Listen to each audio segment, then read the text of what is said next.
So for the last 40 years, I've been feeding my family with a skill saw.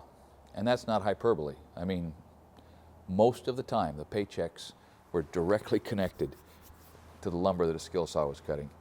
So this is a new one. I bought this, Nate and I picked this up just a couple days ago, just specifically to see what they've done to it. I mean, they have improved it. Now, I'm skeptical that there's any significant improvement, but we're going to open it up in a few minutes and we'll see what it looks like and see what it feels like, and then we'll give you some more input after we've used it. But in the meantime, here's what I think is interesting to me. So this may be the original skill saw. Now clearly it's not. There may have been a model or two ahead of it, but that's actually SkilSaw, okay?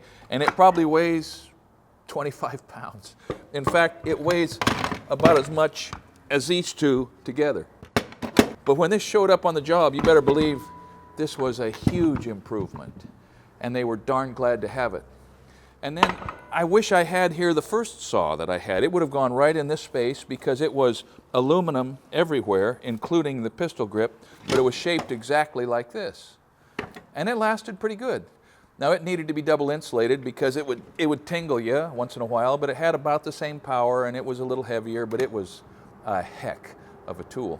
So then SkilSaw morphed away from the, bringing the aluminum all the way back into the pistol grip, and they showed up with plastic. Now this, marketed by Craftsman, obviously made by Skill. You can criticize me if you want, but that's a SkilSaw. For probably 20 years or so, that was a standard size and weight and heft, and the table remained virtually unchanged. And what a tool! What a tool! It was. None of us imagined it would ever change. I don't know when it was that I first saw the Mag77 show up on jobs. I think maybe I was still in Las Vegas, so that would have been before 1994, but I'm not sure of that. But the thing that I noticed was, wait a minute, that saw is red instead of gray. And I thought, well, how stupid is that? I mean, why would you change from battleship gray to red? And then I realized, whoa, wait, they say it's lighter. And then I picked it up and, oh, it is lighter. And so my skepticism vanished, and I realized, why would I have even considered being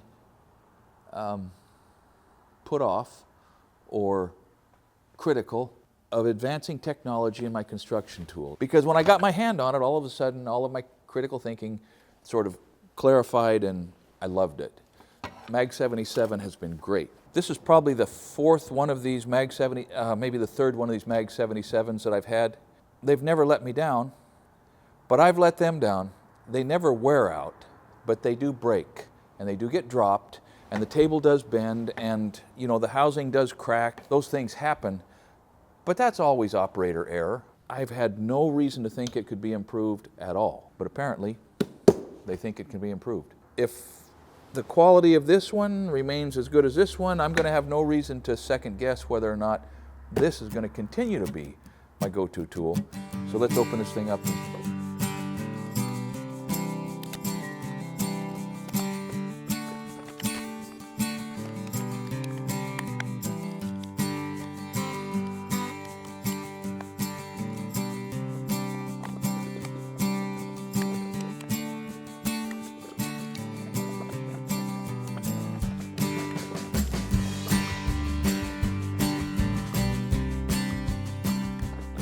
So the first thing I want to say is I bought this.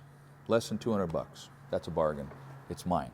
It did not come to me from Skill. It came to me from a tool store. The rest of what I want to tell you is that I'm kind of processing what they've done here and what part of this is an improvement, what part of this looks like a certain eventual liability, and what part of it is just a zero.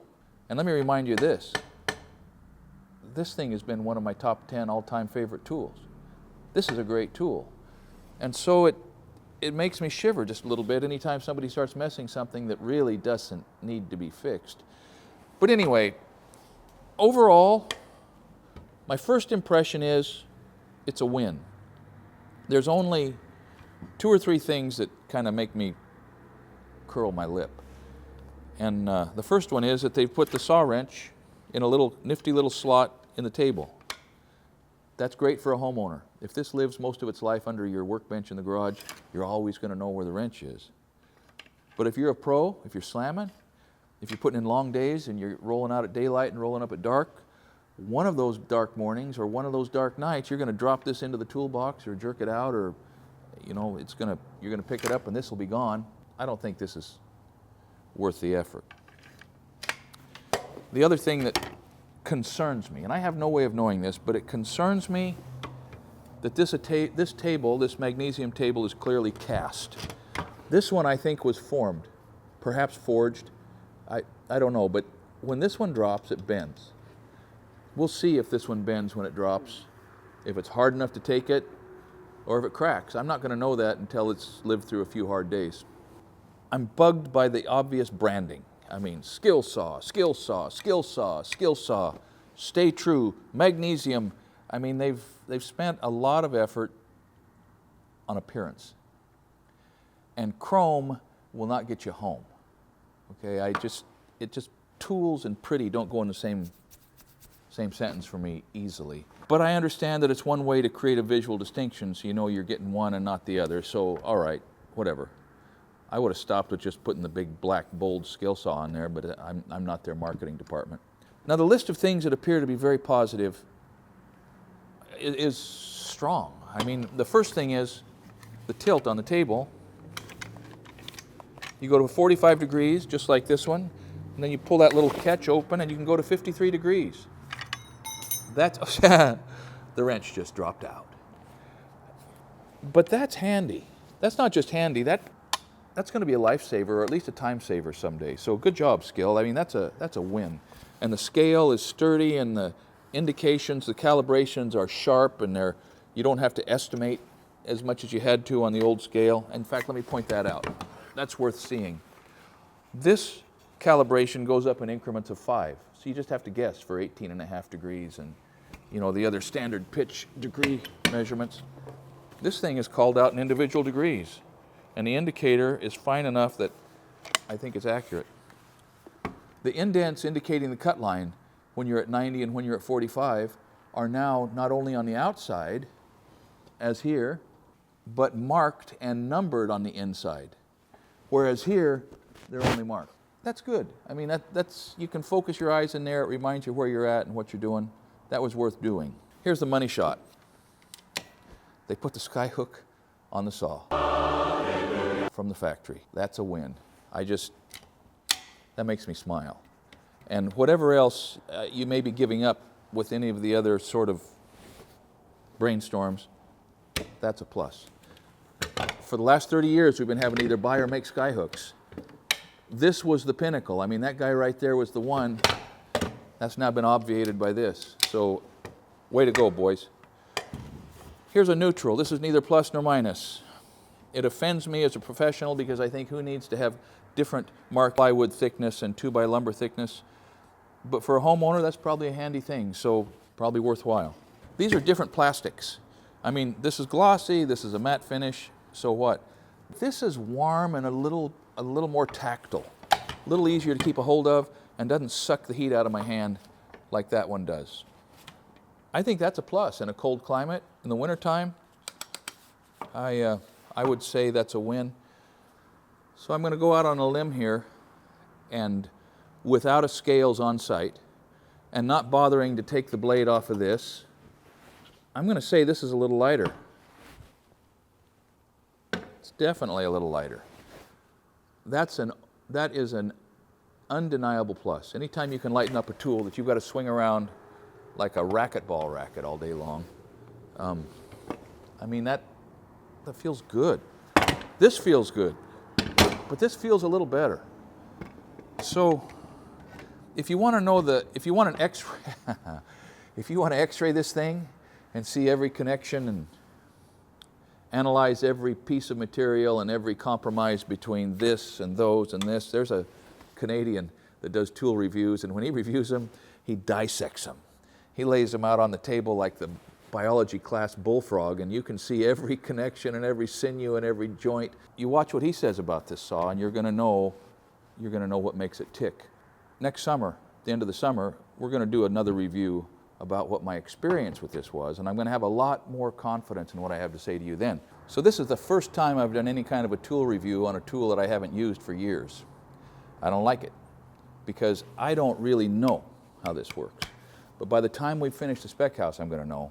This is going to be, I'll use them both, but I'm going to try to use this one probably 70% of the time that I'm working on that house. So when that's done, I'm going to have a much more informed perspective. My perspective on every tool is, you know, I don't care too much what's under the skin.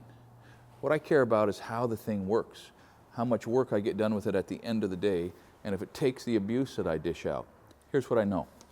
This tool's a 10. I've got miles on this, and I can tell you without any equivocation, this is a dynamite tool. After looking this thing over a little bit reluctantly, I've got to say maybe they've done it again.